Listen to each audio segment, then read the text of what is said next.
આના છે Maharashtrian famous recipe કોથંબીર વડી. તેના માટે આપણે જોઈશે કોથમીર, ક્રશ કરેલું આદુ લસણ, બેસન અને આ વાડકીના માપ પ્રમાણે આપણે બધું લેવાના છે. કોથમીરને આપણે ધોઈને ક્રશ કરી દીધી, ધોઈને નાની નાની સમારી દીધી છે. હવે આપણે એને બનાવવા જઈ રહ્યા છે મહારાષ્ટ્રન ફેમસ રેસીપી કોથંબીર વડી. આપણે લીધું છે એક તાસરું. તાસરાના વાડકીના માપ પ્રમાણે આપણે કોથમીર નાખવાના છીએ. એક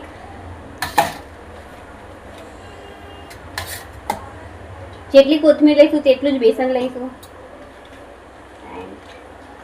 અઢી વાડકી કોથમીર થાય છે આપણી. જેટલી કોથમીર લીધી છે તેટલું જ બેસન લઈશું.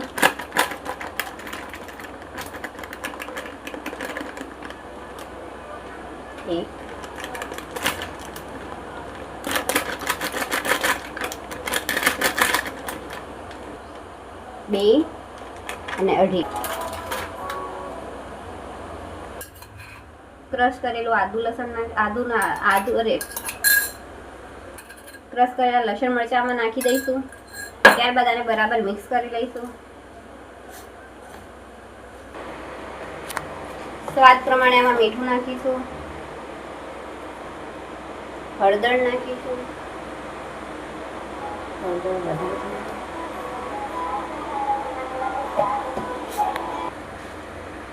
આમાં પાણી નાખીને નોર્મલ લોટની જેમ બાંધી લઈશું.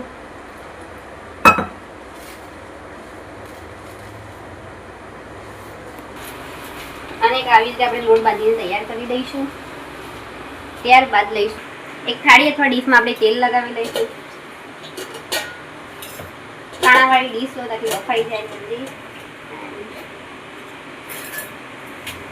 આમાં બી થોડું તેલ નાખી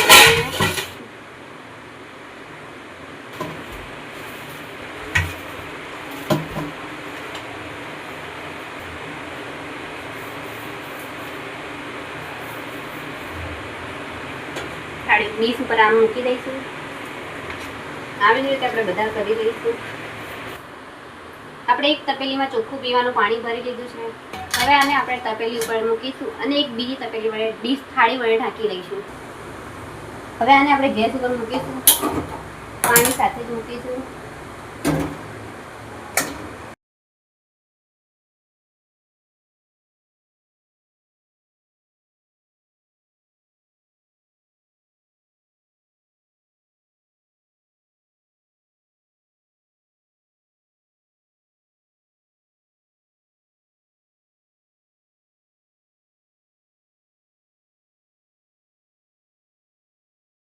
ગઈ છે અને આપણું આ બરાબર બફાઈ ગઈ છે કોથંબીર વડી. હવે આને આપણે થોડી ઠંડી થવા દઈશું. આ થોડા ઠંડા થઈ ગયા છે. હવે આપણે આને નાના નાના પીસમાં કટ કરી દઈશું.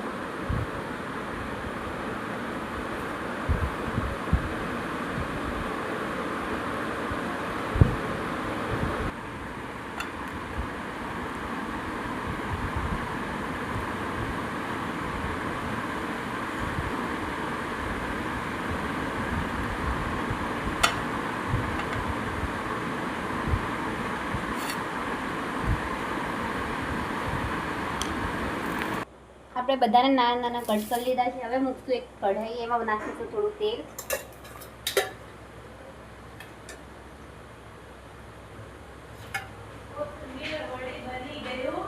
મસ્ત બન્યું છે. એક એક આપણે આમાં મૂકીશું.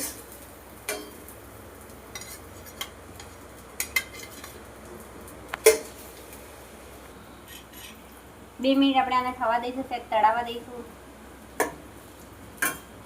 ફેરવતા રહીશું એને.